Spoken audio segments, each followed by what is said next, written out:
హొల్లా ఈరోజు నాకు ఇష్టమైన నా ఫేవరెట్ స్టార్ ఐటెం ఒకటి ప్రిపేర్ చేస్తున్నామండి.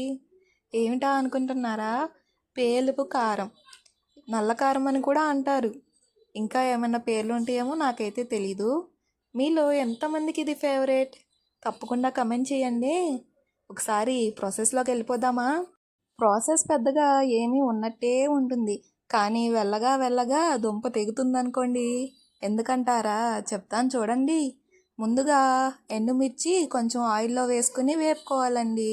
అవి వేపేటప్పుడు ఉంటుంది చూడండి, ఆ పొగర మొత్తం మన కళ్ళల్లోకి ముక్కుల్లోకి జారి దగ్గులు అసలు మామూలుగా ఉండదులే.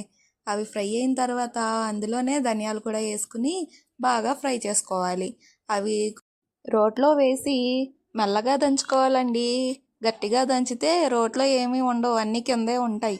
దంచి దంచి దంచి రోలుకి అతుక్కుపోయేలాగా చేసిన తర్వాత అందులో సరిపడినంత సాల్ట్ వేసి మళ్ళీ దంచాలి.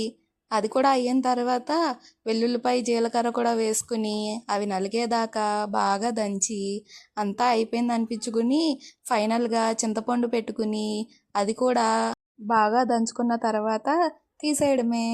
లాస్ట్లో మాత్రం రోట్లో వేడివేడి అన్నం వేసుకుని తింటే భలే ఉంటుంది కదా. సూపర్ అంటే సూపర్ అంతే. ఇదొకటేనా? ఇంకోటి ఉందండి.